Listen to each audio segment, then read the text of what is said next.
Have you ever really thought about what's going on in a man's body after sex? And I'm not just talking about feeling sleepy. Today, we're going to dive into the fascinating science of it all, from the physical cooldown to the chemical cocktail that completely takes over. So, let's get right into it. This is the classic question, right? Why the immediate urge to just roll over and fall asleep? Well, the answer is this really cool mix of biology and brain chemistry, and we're about to break it all down. So, to really get what happens after the main event, you kind of need a map for the whole trip. And that map is the human sexual response cycle. We're going to jump straight to the end, which, let's be honest, is where all the interesting stuff happens. As you can see, the whole cycle has 4 phases. Now, the first 3 tend to get all the attention, but it's this last one, the resolution phase, that we're really going to dig into today. This is where the body's entire recovery and reset process kicks in. Okay, so first things first, let's talk about what happens right away. Think about it like this. During sex, your body is on high alert, almost like you're doing a workout.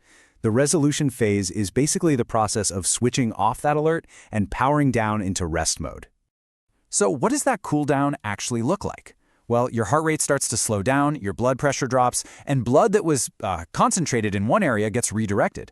Every single muscle that was tensed up finally gets the signal to just relax. It's your body's way of saying, okay, mission complete, time to stand down.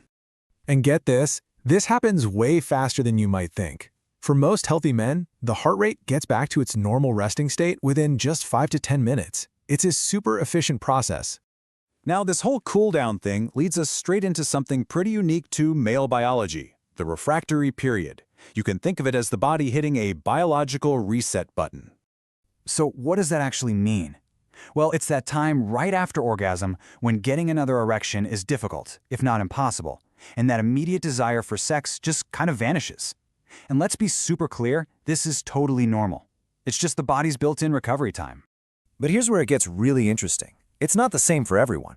For younger guys, it could be just a few minutes. But as men get older, that recovery time can get a lot longer. And this is all about biology, not what's going on in your head.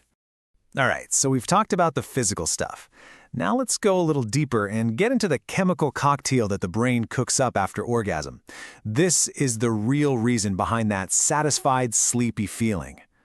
First on our list is the hormone that gives you that feeling of, well, completion and satisfaction. And that hormone is called prolactin. The levels of this stuff shoot way up right after orgasm. Prolactin is the main reason you feel sexually satisfied, and it's also what puts the brakes on wanting to go again right away. It's a huge part of that refractory period we just talked about.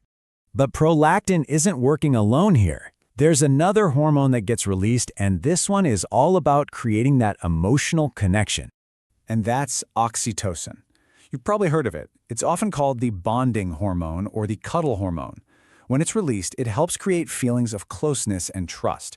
It also just makes you feel incredibly relaxed and calm. It's a big part of why intimacy can feel so, well, bonding. Okay, so with all this talk about hormones, we've got to address a big myth that's out there. You've probably heard it. Does sex somehow drain a man of his testosterone? So what does the science actually say? Well, to put it simply, science says nope, not true. Here's the deal. For healthy guys, sexual activity doesn't drain your testosterone in any meaningful way. Sure, there might be tiny temporary changes, but they're really nothing to worry about. Okay, so let's recap. We've got the physical cooldown, we've got the refractory period, and we've got that rush of hormones. Now it's time to put it all together and see how it all leads to that classic post-sex sleepiness. And here we are, the answer to the question we started with. The main reason men get so sleepy is because their body is literally flipping a switch. It's going from the fight or flight mode of arousal to the rest and digest mode. It's your nervous system saying, okay, time to chill out and recover. It's really a perfect storm for feeling drowsy, and it comes down to 3 main things. You've got that spike in prolactin, which makes you sleepy. You've got a sudden drop in adrenaline, so you're not on high alert anymore, and then the relaxation part of your nervous system just takes over. And it's not just about being sleepy, there are some really great mental perks too. Your brain also releases endorphins, those feel-good chemicals? They're like natural painkillers and mood boosters, which is why you can feel so calm and stress-free afterwards. Now, I do want to add a quick but really important note here. Everything we've talked about today is totally normal and healthy. But if you're consistently feeling pain, or you're just wiped out, or you feel emotionally distressed after sex, that's different. That might be a sign of something else going on, and it's always a good idea to chat with a doctor or a therapist about it. So, what's the big takeaway here? It's that this whole sequence of events, from the heart rate slowing down to that hormonal rush and feeling sleepy, it's all a perfectly normal, healthy part of how the male body is designed to work. So I want to leave you with a question to think about.